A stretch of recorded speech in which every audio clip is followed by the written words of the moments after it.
എല്ലാവർക്കും നമസ്കാരം. എൻ്റെ പേര് അബിൻ ബിനോ. അങ്ങനെ പറഞ്ഞാൽ എല്ലാവർക്കും അങ്ങനെ അറിയില്ല.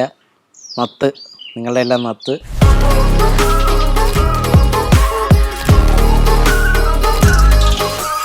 ചെറിയൊരു സിനിമാ നടനാണ്.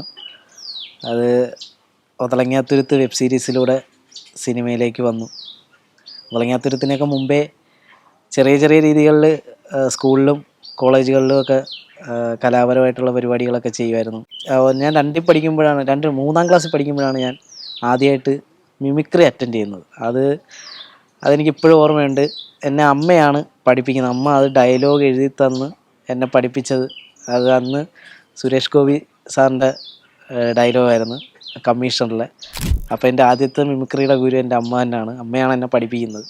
പിന്നീട് മിമിക്രി ചെയ്യാതെ പിന്നീട് UP ക്ലാസ്സിലേക്ക് വന്നപ്പോഴത്തേക്കും നാടകത്തിൻ്റെ പിന്നണിയിൽ പ്രവർത്തിക്കാൻ തുടങ്ങി. അപ്പം നാടകത്തിൽ അഭിനയിക്കണമെന്നുണ്ട്. അന്നും അഭിനയം ഭയങ്കര ആഗ്രഹമായിരുന്നു. പക്ഷേ അഭിനയത്തിലേക്ക് പോകാൻ പറ്റില്ല. അതിൻ്റെ പിന്നണിയിൽ വാദ്യോപകരണം വായിക്കുന്ന ആളായിട്ടാണ് തുടങ്ങിയത്. പിന്നെ ഹൈസ്കൂൾ വന്നപ്പോഴാണ് മിമിക്രി വീണ്ടും പൊടി തട്ടിയെടുത്തത്. അങ്ങനെ തുടങ്ങിയ മിമിക്രി ഒരു കോളേജ് കാലഘട്ടം വരെ മിമിക്രിക്കാരനായിരുന്നു. മിമിക്രി ചെയ്യുമായിരുന്നു. അത്യാവശ്യം മിമിക്രി സമ്മാനങ്ങളും കിട്ടിയിട്ടുണ്ട്. കോളേജിൽ വെച്ച് തന്നെ സ്കിറ്റിൽ അഭിനയിച്ചു. ആദ്യമായിട്ട് അഭിനയത്തിൻ്റെ ഇതിലേക്ക് വരുന്നത് സ്കിറ്റാണ്. സ്കിറ്റിലേക്ക് അഭിനയിച്ചു. ഞങ്ങൾ ഡിപ്പാർട്ട്മെൻറ്റിൻ്റെ ബേസിലൊരു സ്കിറ്റ് ചെയ്തു. അതിലൊരു മെയിൻ കഥാപാത്രം ചെയ്തു. അതാണ് അഭിനയം. സ്റ്റേജിൽ അഭിനയിക്കുന്നത് ആദ്യമാണ്. കോളേജ് കഴിയുമ്പോഴത്തേക്കാണ് പിന്നീട് നാട്ടിൽ ചുമ്മാ തേരാപ്പാര നടക്കുന്ന സമയത്ത് ചുമ്മാ എന്തെങ്കിലുമൊക്കെ ചെയ്യണമെന്നും പറഞ്ഞ് ഞങ്ങൾ കൂട്ടുകാരെല്ലാം കൂടെ ഒരു തക്കുടു വിഷൻ എന്നും പറഞ്ഞൊരു ചെറിയൊരു പരിപാടി സ്റ്റാർട്ട് ചെയ്തു. അതായത് ന്യൂസ് വായിക്കുന്നത്, ന്യൂസ് ചാനലാണ്. അന്ന് ഫ്ലവേഴ്സിലൊരു പരിപാടി ഉണ്ടായിരുന്നു. അപ്പോൾ അതിൻ്റെ അകത്തുനിന്ന് എടുത്തൊരു കണ്ടൻറ്റ് വെച്ചിട്ട്, അതായത് വാർത്ത വായിക്കുന്ന നാട്ടിലൊരു സംഭവം ഹാസ്യരൂപേണ കാണിക്കുന്നൊരു സംഭവമായിരുന്നു. അപ്പോൾ നാട്ടിലൊരു ചെറിയൊരു വഴിയുടെ ഒരു പ്രശ്നം ഉണ്ടായിരുന്നു, ഇച്ചിരി വീതിക്കുറവിൻ്റെ. അത് തമാശ രൂപേണ ചെയ്തു. അതിൽ ഞാൻ റിപ്പോർട്ടർ, കുഞ്ഞുവൻ്റെ മോനും, വായിക്കുന്നവൻ ദേവ്, അവൻ്റെ പേര് തക്കുടു. ഇങ്ങനെയായിരുന്നു ചെയ്തുകൊണ്ടിരുന്നത്. അപ്പോൾ അങ്ങനെ നാട്ടിൽ കൂട്ടുകാരെല്ലാം കൂടെ ചെയ്തു. അത് ഭയങ്കരമായിട്ട് ഹിറ്റ്. അത് ഫേസ്ബുക്കിലാണ് പോസ്റ്റ് ചെയ്യുന്നത്. വാട്സപ്പിൽ ഇട്ടപ്പോഴേക്കും നാട്ടുകാരെല്ലാവരും കണ്ട് ഭയങ്കരമായിട്ട് സപ്പോർട്ട് ചെയ്ത് പിന്നീട് ആ റോഡ് കുറച്ചുകൂടെ വീതി കൂട്ടി. പഞ്ചായത്ത് ഇത് ഏറ്റെടുത്തിട്ട് കുറച്ചുകൂടെ വീതി കൂട്ടി. പിന്നെ രണ്ടാമത് അമ്പലത്തിൻ്റെ അത് എൻ്റെ നാട് കരുനാഗപ്പള്ളിയിലാണ്. കൊല്ലം കരുനാഗപ്പള്ളിയിൽ വെള്ളനാതുരത്താണ്. അപ്പോൾ വെള്ളനാതുരത്ത് ക്ഷേത്രത്തിൻ്റെ മുന്നിൽ ഭയങ്കര വെള്ളക്കെട്ടാണ് മഴ പെയ്ത് കഴിഞ്ഞാൽ. അപ്പോൾ അവിടെ വെച്ചിട്ട് ആ വെള്ളം ഒഴുകിപ്പോകാത്തതിൻ്റെ ഒരു പരിപാടിയുണ്ട്. അതിലും മറ്റേ വള്ളം പോലെ കുട്ടികളെ ഇരുത്തിയിട്ട് വള്ളം തുഴയുന്ന പോലെയൊക്കെ ചെയ്ത് അതും ഹാസ്യരൂപേണ ചെയ്ത് അവിടെ ഇപ്പോൾ ചെറിയൊരു ഓടയൊക്കെ വന്ന്.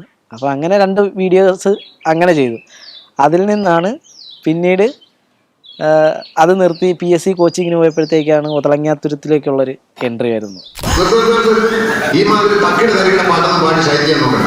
നാട്ടിലെ പരിപാടികൾ ഒരുപാട് ചെയ്തിട്ടുണ്ട്. തക്കുടു വിഷനാണ്. പിന്നെ ഞങ്ങൾ ഒരു ടീമുണ്ട്, ശിവനും പിള്ളേരും എന്ന് പറയുന്ന ഒരു ടീമുണ്ട്. അപ്പം അതിൽ ഓണപ്പരിപാടിയുടെ ഇടയ്ക്ക് കയറിയിട്ട് ഡാൻസ് കളിക്കുക. അതായത് ഞങ്ങൾ തന്നെ, അത് ഇതുവരെ അങ്ങനെ ഡാൻസ് ഒന്നും കളിക്കാത്ത ഞങ്ങൾ കൂട്ടുകാരാകുമ്പോൾ ഞാൻ എല്ലാവരും ഡാൻസ് പഠിപ്പിച്ച് ഞങ്ങളെല്ലാവരും കൂടെ ആദ്യമായിട്ട് ഓണപ്പരിപാടിക്ക് കയറി ഡാൻസ് കളിച്ച് എല്ലാവർക്കും ഇഷ്ടപ്പെട്ട്. പിന്നീട് നാട്ടിൽ എന്തെങ്കിലും പരിപാടി ഉണ്ടെങ്കിൽ, ഞങ്ങളുടെ പരിപാടി ഇല്ലെങ്കിൽ പോലും ചുമ്മാ ആൾക്കാരെ പിടിച്ചിരുത്താൻ വേണ്ടി പറയും, ശിവനും പിള്ളേരുടെ സ്പെഷ്യൽ പെർഫോമൻസ് ഉണ്ടായിരിക്കും എന്നൊക്കെ പറയും.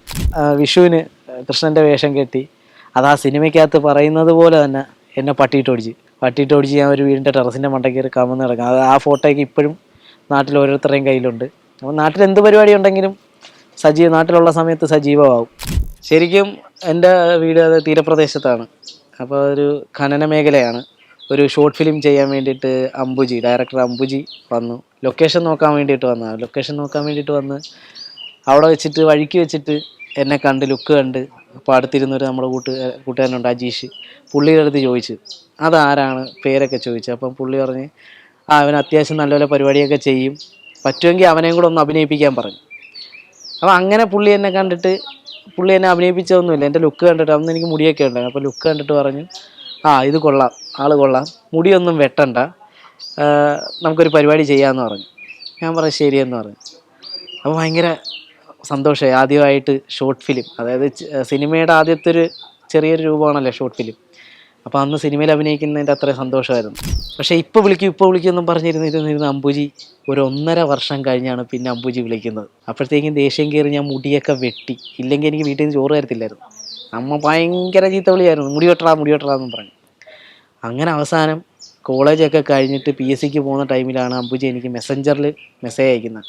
ബ്രോ, അന്ന് ആ ഷോർട്ട് ഫിലിം, അയാളൊരു മാന്യത കൊണ്ടായിരിക്കാം, അന്ന് ആ ഷോർട്ട് ഫിലിം ചെയ്യാൻ പറ്റിയില്ല, ഇപ്പോൾ ഒരു സാധനം ചെയ്യുന്നുണ്ട്, കൂടെ നിൽക്കാമെന്ന് ചോദിച്ചു, കരിക്ക് പോലെ.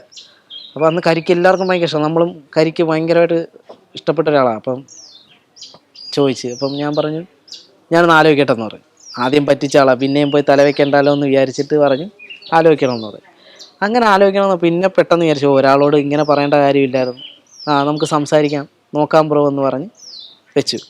പിന്നെ ആ അമ്പുജിയുടെ മെസ്സേജ് വരുന്നത് പിന്നെയും ഒരുപാട് കാലം കഴിഞ്ഞിട്ട് ഒതളങ്ങാത്തുരുത്തിൻ്റെ ഷൂട്ട് തുടങ്ങുന്നതിൻ്റെ തലേ ദിവസമാണ് അമ്പുജി എന്നെ വിളിക്കുന്നതും സ്ക്രിപ്റ്റ് ഡിസ്കഷൻ ചെയ്യുന്നതും എൻ്റെ ക്യാരക്ടർ എന്താണെന്ന് പറയുന്നത്.